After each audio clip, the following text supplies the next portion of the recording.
Make rankers में आप सभी का स्वागत है। मेक रैंकर्स एक कंटेंट ग्रुप है जो आपको महत्वपूर्ण बिंदुओं को कलेक्ट करके कंटेंट प्रोवाइड करता है। ये वही कंटेंट होता है जो आपकी परीक्षा के दृष्टिकोण से महत्वपूर्ण होता है।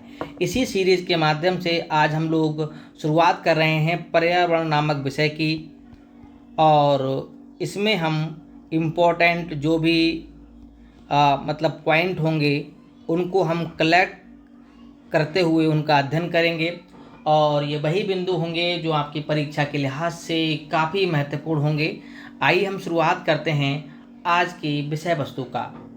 देखिए, आज हम लोग पढ़ने जा रहे हैं कि पर्यावरण का सामान्य परिचय एवं उसके प्रमुख अधिनियम, और हम इसके माध्यम से उन बिंदुओं को कलेक्ट कर रहे हैं जो विगत परीक्षाओं में पूछे जा चुके हैं। सबसे पहले हम आपको बता दें कि पर्यावरण का शाब्दिक अर्थ क्या होता है।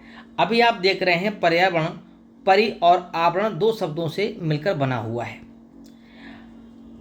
पर्यावरण परि प्लस आवरण, ये दो शब्द हैं, इनसे मिलकर ये बना हुआ है। हम कह सकते हैं पर्यावरण का जो शाब्दिक अर्थ है वो है चारों ओर से घेरे हुए। चारों ओर से घेरे हुए, ये है पर्यावरण का शाब्दिक अर्थ। वहीं अगर हम पर्यावरण संरक्षण अधिनियम 1986 के अनुसार इसकी परिभाषा को देखें तो हम पाएंगे कि पर्यावरण किसी जीव के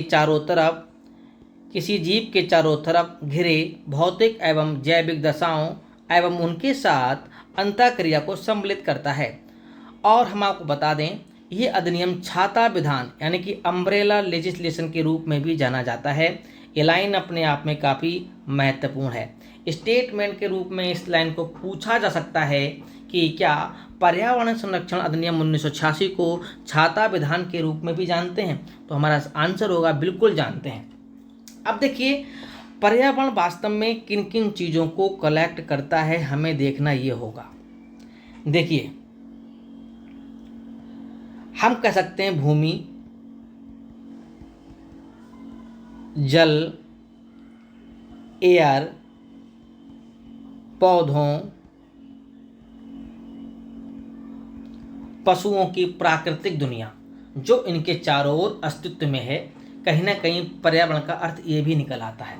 भूमि, जल, वायु, पौधों एवं पशुओं की प्राकृतिक दुनिया जो इनके चारों ओर अस्तित्व में है। या हम कह सकते हैं पर्यावरण उन संपूर्ण दशाओं का योग है जो व्यक्ति को एक समय बिंदु पर घेरे हुए होती है। या हम ये भी कह सकते हैं कि पर्यावरण भौतिक, जैविकीय एवं सांस्कृतिक तत्वों की अंतःक्रियात्मक व्यवस्था है जो आपस में अंतः संबंधित होते हैं। कहने का मतलब यह है कि आप जरा देखेंगे इन्वायरमेंट में क्या क्या चीज़ें आ जाएंगी। भौतिक घटक आ जाएंगे प्लस जैविक प्लस सांस्कृतिक तत्व। इन तत्वों को हम आपस में शामिल कर लेते हैं और उनके बीच जो भी अंतःक्रिया होती है वो आपस में कहीं ना कहीं अंतः संबंधित होते हैं, और इन तीनों के मिले जुले स्वरूप को हम इन्वायरमेंट के नाम से जानते हैं। आगे हम बढ़ते हैं। कुछ विशेषताएं हैं इन्वायरमेंट की। ये एक अविभाज्य समष्टि होती है। वास्तव में अगर देखा जाए जो हमारा पर्यावरण है वो एक अविभाज्य समष्टि है, और तथा भौतिक, जैविक एवं सांस्कृतिक तत्वों वाले पारस्परिक क्रियाशील तंत्रों से इसकी रचना होती है। कहने का मतलब यह है कि अविभाज्य समष्टि का तात्पर्य है कि ये तीन क्रियाशील तंत्रों से मिलकर बन रहा है, और इसके जो प्रमुख घटक हैं वो आपके हो जाएंगे जैविक घटक हो जाएंगे प्लस अजैविक घटक हो जाएंगे, और हम कह सकते हैं अंत में कहीं ना कहीं एनर्जी के सोर्स को भी हम इसमें यानी कि शामिल कर सकते हैं। फिलहाल आगे बढ़ते हैं। विश्व पर्यावरण दिवस की हम बात करेंगे। ये दिवस कब मनाया जाता है, तो सबको पता है ये प्रत्येक वर्ष 5 जून को मनाया जाता है। अब हम बात करेंगे एंथ्रोपोजेनिक इन्वायरमेंट की। वास्तव में एंथ्रोपोजेनिक पर्यावरण क्या होता है, तो बताएंगे ये मानव निर्मित पर्यावरण होता है। अर्थात मानव निर्मित पर्यावरण का तात्पर्य उस पर्यावरण से होता है जिसे मनुष्य ने अपनी ज़रूरतों और सुविधाओं को ध्यान में रखकर तैयार किया है। कहने का मतलब है मानव के द्वारा बनाया गया एनवायरनमेंट। अब बात आती है कि मानव के द्वारा बनाया गया एनवायरनमेंट कैसे हुआ। मानव अपनी जो भी आवश्यकताएं होती हैं, मानव की जो भी आवश्यकताएं होती हैं, उन्हीं आवश्यकताओं को पूरा करने के लिए जिस प्रकार से एक अपना नया वातावरण या पर्यावरण तैयार करता है, उसे एंथ्रोपोजेनिक पर्यावरण के नाम से जाना जाता है। पेपर में सीधे सीधे पूछा जाएगा कि एंथ्रोपोजेनिक पर्यावरण का संबंध किससे है, तो बताएंगे मानवीय गतिविधियों से निर्मित पर्यावरण से है। नेक्स्ट पॉइंट, अगर हम इसके एग्जाम्पल की बात करें तो जैसे एग्जाम्पल के तौर पर हम कह सकते हैं इमारतें। इमारतें किस में आएंगी? एंथ्रोपोजेनिक इन्वायरमेंट में।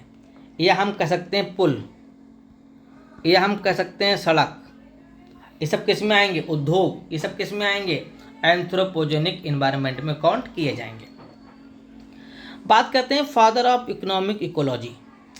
इसकी संज्ञा किस भारतीय वैज्ञानिक को दी गई है, तो बताएंगे यूरोप के द्वारा ये संज्ञा भारतीय वैज्ञानिक MS स्वामीनाथन को दी गई है। ये भी लाइन इम्पोर्टेंट है। आइए बात करते हैं पर्यावरण के 3 प्रमुख संगठक कौन कौन से होते हैं। पहला होता है भौतिक या अजैविक संगठक, दूसरा होता है जैविक संगठक और तीसरा होता है ऊर्जा संगठक। भौतिक या अजैविक संगठक के अंतर्गत हम स्थल हैं, वायु, जल को सम्मिलित करते हैं। वहीं जैविक संगठक के अंतर्गत पादप है, जंतु है, सूक्ष्म जीव हैं, इनको सम्मिलित किया जाता है। वहीं ऊर्जा संगठक के तौर पर सौर्य ऊर्जा एवं भूतापीय ऊर्जा को हम शामिल करते हैं। तो कहने का मतलब है अगर आपसे पूछे इन्वायरमेंट किन किन से बनता है, तो हम बता देंगे इन्वायरमेंट बनता है जीवीय घटकों से। जीवीय घटकों से बनता है। हम कह सकते हैं भू आकृतिक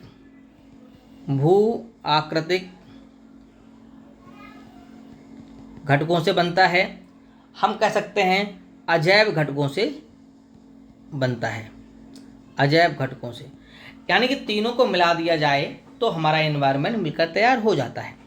आइए अब हम लोग आगे बढ़ने वाले हैं, पढ़ने वाले हैं वायुमंडल एवं प्रकाशीय स्पेक्ट्रम के बारे में, और इसमें से उन महत्वपूर्ण बिंदुओं को कलेक्ट कर लेंगे जो हमारे लिए इम्पोर्टेंट हैं। वायुमंडल में स्थायी गैसों के बारे में बात करते हैं। शुष्क वायु में सर्वाधिक प्रतिशत नाइट्रोजन गैस का पाया जाता है, या नाइट्रोजन गैस का है, और ये लगभग 78.08% है। इसके पश्चात ऑक्सीजन गैस का प्रतिशत है, ये 20.94, उसके पश्चात आर्गन गैस 0.93 और उसके पश्चात कार्बन डाइऑक्साइड 0.0427% पाई जाती है। रेडान वह नोबल गैस होती है जो वायु में नहीं पाई जाती है। तो आप देखिए, तो नंबर 1 पे क्या हो गया आपका? Nitrogen gas. नंबर 2 पे क्या हो गया आपका? Oxygen gas. नंबर 3 पे क्या आ जाएगा? आर्गन। तो ये अपने आप में काफ़ी महत्वपूर्ण प्रश्न है, इसको भी आप याद कर सकते हैं। अब हम लोग पढ़ने जा रहे हैं प्रकाश संश्लेषी सक्रिय विकिरण के बारे में। देखिए, प्रकाशीय स्पेक्ट्रम के जो दृश्य स्पेक्ट्रम का जो तरंग दैर्ध्य होता है वो 400 से 700 नैनोमीटर के मध्य होता है, जो प्रकाश संश्लेषण के लिए सक्रिय होता है। यानी कि जो प्रकाशीय स्पेक्ट्रम होता है उसमें से जो दृश्य स्पेक्ट्रम होता है, अगर आपसे पूछे कुछ दृश्य स्पेक्ट्रम का तरंग दैर्ध्य कितना होता है, तो बताएंगे 400 से 700 नैनोमीटर के मध्य होता है। 400 से 700 नैनोमीटर के मध्य होता है। अगर आपसे पूछे कि पराबैंगनी जो विकिरण होता है अल्ट्रावायलेट, उसके प्रकार कौन कौन से होते हैं, तो हम आपको बताएंगे तरंग दैर्ध्य के आधार पर यूवीज को हम 3 प्रकार की कैटेगरी में डिवाइड कर सकते हैं। जो पराबैंगनी विकिरण है हम उसको 3 कैटेगरी में डिवाइड कर सकते हैं, UVC, UVB एंड UVA। गौर से देखिए, जो UVC है इसका तरंग दैर्ध्य 100 से 200 nm के बीच है और नैनोमीटर कह सकते हैं। वहीं UVB का जो तरंग दैर्ध्य है वो 280 से 315 या 320 nm के बीच है। वहीं UVA का तरंग दैर्ध्य 320 से 400 nm के बीच है। अब बात ये आती है, प्रश्न कई बार ये पूछा गया है कि सबसे जो हानिकारक है, सबसे घातक UV कौन सा है, तो बताएंगे सबसे घातक यूवी यूवीसी होता है। यानी कि अगर आपसे पूछे पराबैंगनी विकिरण में सबसे घातक प्रकार कौन सा होता है तो बताएंगे यूवीसी सबसे घातक होता है। और यूवीबी जीवों के लिए अत्यधिक हानिकारक है। अगर आपसे पूछे ओवरऑल कि सबसे खतरनाक कौन सा होता है तो क्या बताएंगे आप? तो आप बताएंगे यूवीसी सबसे खतरनाक पराबैंगनी विकिरण का प्रकार है। आइए अब हम लोग बात करते हैं ओजोन परत रिक्तीकरण की। ओजोन परत जो क्षय हो रहा है उसका प्रमुख कारण क्या है तो बताएंगे क्लोरोफ्लोरोकार्बन। उसके पश्चात ओजोन स्तर का दूसरा प्रमुख विध्वंसक जो तत्व है वो है नाइट्रोजन डाइऑक्साइड। तो आप CFC याद कर लेंगे, CFC के बाद नाइट्रोजन डाइऑक्साइड याद कर लेंगे। ठीक है। ओजोन स्तर के क्षरण का पता सबसे पहले किसने लगाया तो बताएंगे जोसेफ फॉरमैन ने लगाया था। किसने लगाया था बताइए?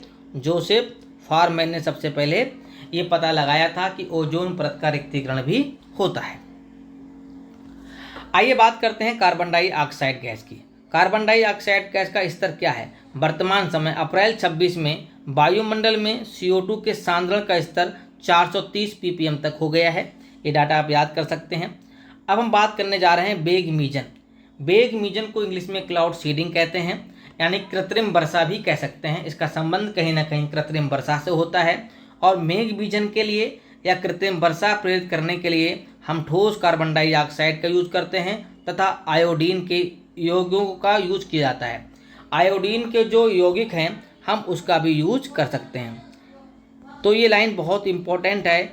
आयोडीन के यौगिकों का हम लोग यूज करते हैं किसमें? मेघ बीजन में, ठोस कार्बन डाइऑक्साइड गैस और आयोडीन के कंपोनेंट। आइए बात करते हैं नदियां, जल विदोहन एवं प्रमुख आपदाओं के बारे में बात करते हैं। सबसे पहले बात करते हैं टेनेसी नदी की। देखिए टेनेसी नदी की अगर बात की जाए, ये नदी USA में पाई जाती है और इसे USA का नरक कहा जाता है। अगर आपसे पूछे दक्षिण पूर्वी USA का नरक किसे कहते हैं तो बताएंगे टेनेसी नदी को कहा जाता है।